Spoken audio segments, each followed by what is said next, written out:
untuk dua terdakwa yaitu Ferdi Sambo dan Putri Chandrawati karena dengan pertimbangan sidang bisa berjalan lebih cepat dengan adanya 12 orang saksi untuk dua terdakwa di satu ruang sidang yang sama. Namun kemudian jaksa penuntut umum memberikan pendapatnya mengenai permintaan tersebut. JPU menolak karena dakwaan yang terregister berbeda sehingga diminta agar pemeriksaan terhadap saksi untuk dua terdakwa yang berbeda dilakukan di dua waktu yang berbeda.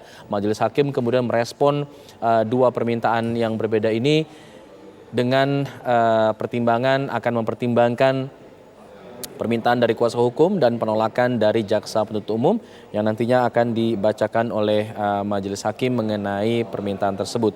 Adapun agenda sidang selanjutnya akan dilaksanakan pada hari Selasa pada tanggal 1 November 2022 pukul 9.30 untuk Ferdi Sambo dan juga untuk Putri Chandrawati. Nanti kita akan juga tahu karena sesuai dengan kewenangan Majelis Hakim untuk menentukan urutan persidangan siapa yang akan dimulai terlebih dahulu.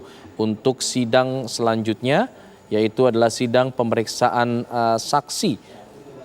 Ada 12 orang saksi yang nantinya akan dihadirkan pemirsa, yaitu keluarga dari Brigadir Yosua, mulai dari ayah, ibu, dan tante dari Yosua, lalu kemudian ada adik dari Yosua, Reza yang juga sudah memberikan kesaksiannya, ada pula pacar dari Yosua yaitu Vera yang juga sudah memberikan kesaksiannya dalam sidang Barada Eliezer. Sementara itu pemirsa, di saat ini kita lihat Ricky Rizal menjadi terdakwa ketiga yang akan menghadapi putusan sela yang akan dibacakan oleh Majelis Hakim setelah sudah membacakan dua putusan sela terhadap Ferdi Sambo dan juga Putri Chandrawati. Jika melihat dari putusan sela terhadap Putri Chandrawati yang identik dengan Ferdi Sambo, sepertinya memang diprediksikan juga putusan sela terhadap Ricky Rizal juga akan berlangsung serupa, yaitu Majelis Hakim akan menolak eksepsi dari Ricky Rizal. Tapi kita akan lihat, karena kita lihat di sini adalah kondisi yang berbeda begitu ya. Kalau kita lihat di sini Ricky Rizal dalam surat dakwaan juga diinformasikan bahwa dirinya sempat menolak untuk menjalankan perintah Sambo menembak Yosua, tapi kemudian tidak memberikan peringatan terhadap Yosua meskipun ia sudah mengetahui rencana dari Ferdi Sambo untuk membunuh Yosua. Ada sejumlah kesempatan yang sebenarnya dimiliki oleh Ricky Rizal, namun kemudian tidak dimanfaatkan.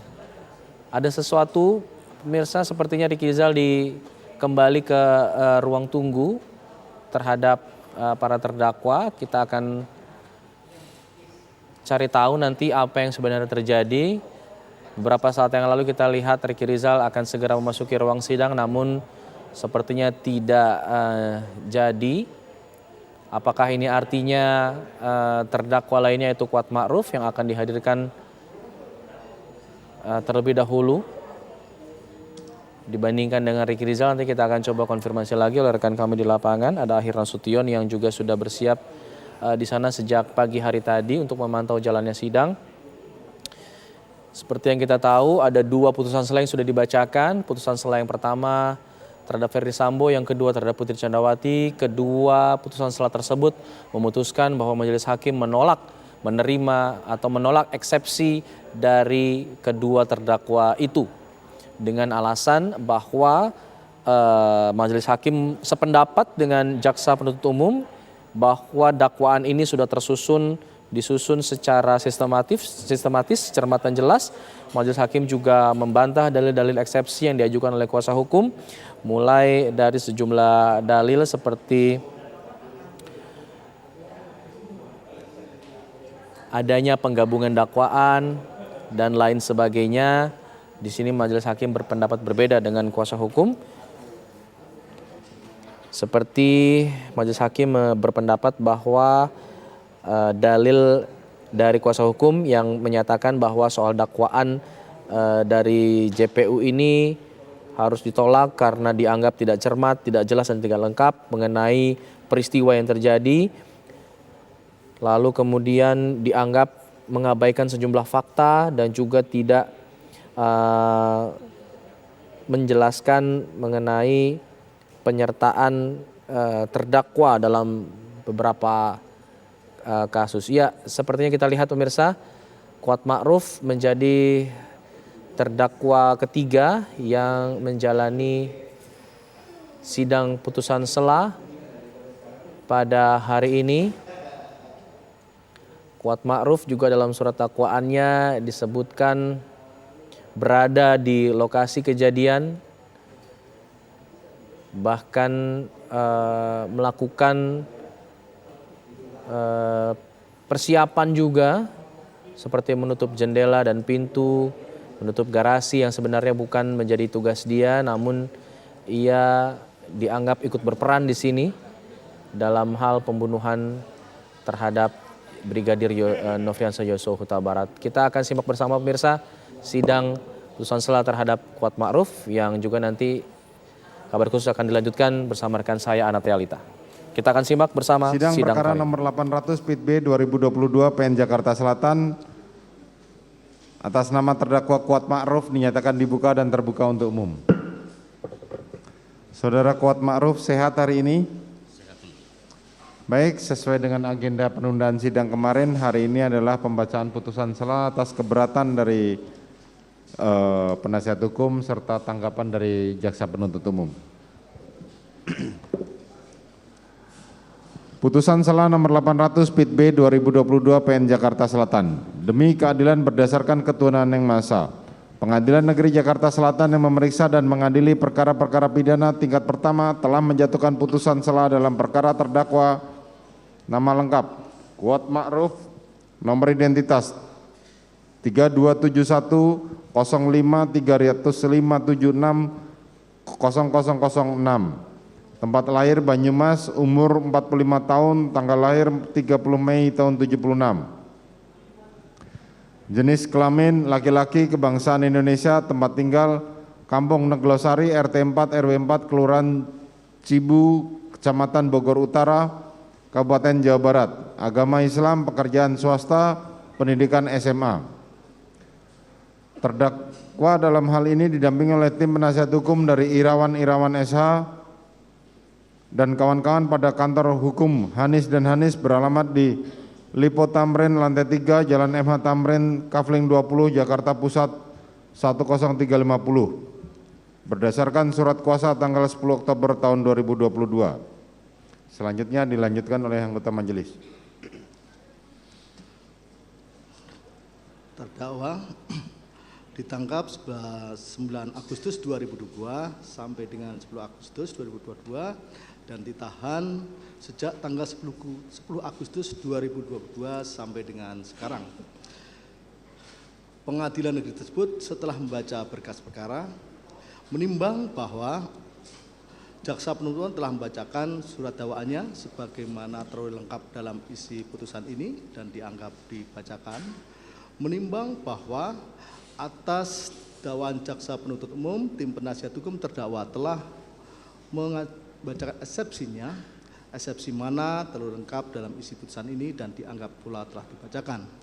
Menimbang bahwa atas eksepsi tim penasihat hukum terdakwa, jaksa penuntut umum telah mengajukan tanggapannya, menimbang bahwa pada pokoknya tim penasihat hukum terdakwa dalam eksepsinya mohon menerima eksepsi dari penasihat hukum terdakwa untuk seluruhnya, menyatakan surat dakwaan jaksa penuntut umum register perkara PDM 244-JKT-SL-10-2002 tanggal 5 Oktober 2002 batal demi hukum, menetapkan pemeriksaan perkara terhadap terdakwa tidak dilanjutkan, membebaskan terdakwa dari segala dakwaan serta memerintahkan jaksa penuntut umum untuk melepaskan terdakwa dari tahanan, memulihkan terdakwa dalam hal hak kemampuan kedudukan harkat serta martabatnya, membebankan biaya perkara kepada negara dan 7 ex aequo et bono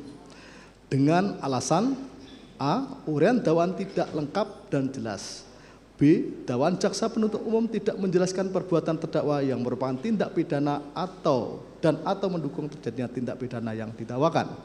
C. Dakwaan jaksa penuntut umum tidak cermat, tidak menjelaskan secara jelas dan lengkap perbuatan penyertaan terdakwa. D. Dakwaan jaksa penuntut umum tidak cermat di mana unsur tindak pidana yang diatur dalam dakwaan primer dan dakwaan subsidiar ada sama sedangkan pasal pidana yang didakwakan berbeda. Menimbang bahwa dengan memperhatikan tanggapan atas eksepsi tim penasihat hukum terdakwa yang diajukan jaksa penuntut umum, majelis mempertimbangkan sebagai berikut. Bahwa setelah membaca dengan seksama nota keberatan penasihat hukum terdakwa, menurut hemat majelis hakim, nota keberatan penasihat hukum terdakwa bukanlah berisi materi eksepsi atau keberatan mengenai kewenangan maupun eksepsi keberatan berkaitan dengan surat dakwaan sebagaimana ditentukan pasal 143 ayat 2 KUHP mengenai syarat formal maupun material surat dakwaan. Bahwa meskipun nota keberatan tim penasihat hukum terdakwa sebagaimana dalam alasan eksepsinya merupakan surat dakwaan tidak jelas, tidak cermat maupun tidak lengkap, akan tetapi dalam uraian alasan yang menyatakan surat dakwaan tidak jelas, tidak cermat maupun tidak lengkap dalam nota keberatan tim penasihat hukum terdakwa setelah dicermati merupakan materi pokok perkara. Bahwa oleh karenanya nota keberatan tim penasihat hukum terdakwa yang mandang surat dakwaan telah disusun secara tidak jelas, tidak cermat maupun tidak lengkap hanyalah pernyataan semata, mengingat menurut hemat majelis surat dakwaan jaksa penuntut umum telah disusun secara jelas, cermat, dan lengkap. Menimbang bahwa berdasarkan seluruh pertimbangan di atas, nota keberatan tim penasihat hukum terdakwa tidak berdasar dan haruslah ditolak. Menimbang bahwa dengan ditolaknya nota keberatan tim penasihat hukum terdakwa, maka perkara nomor 800/PB/2022 PN Jakarta Selatan atas nama terdakwa Kuat Ma'ruf dilanjutkan. Menimbang bahwa mengenai besarnya biaya perkara akan ditentukan bersamaan dengan putusan akhir. Mengingat pasal 156 KUHP, pasal 143 ayat 2 huruf B KUHP, serta ketentuan dari perundang-undangan lain yang bersangkutan.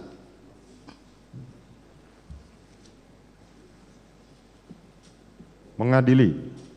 1. Menolak eksepsi dan atau keberatan dari tim penasihat hukum terdakwa, menetapkan pemeriksaan perkara nomor 800/B/2022 PN Jakarta Selatan atas nama terdakwa Kuat Ma'ruf dilanjutkan. 3. Menangguhkan biaya perkara sampai dengan putusan akhir.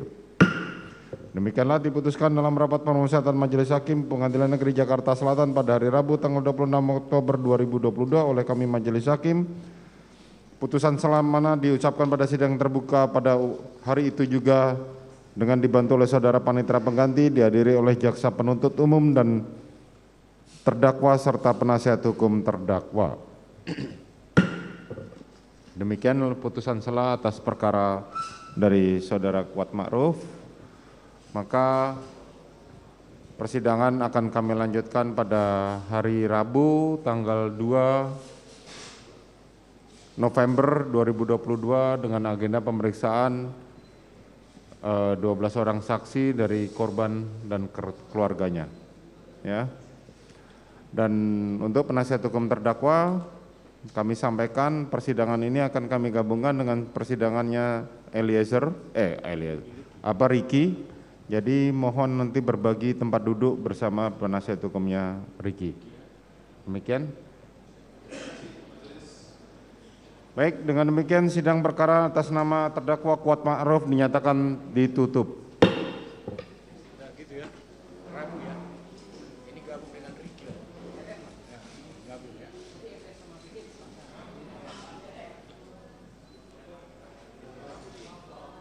Sudah.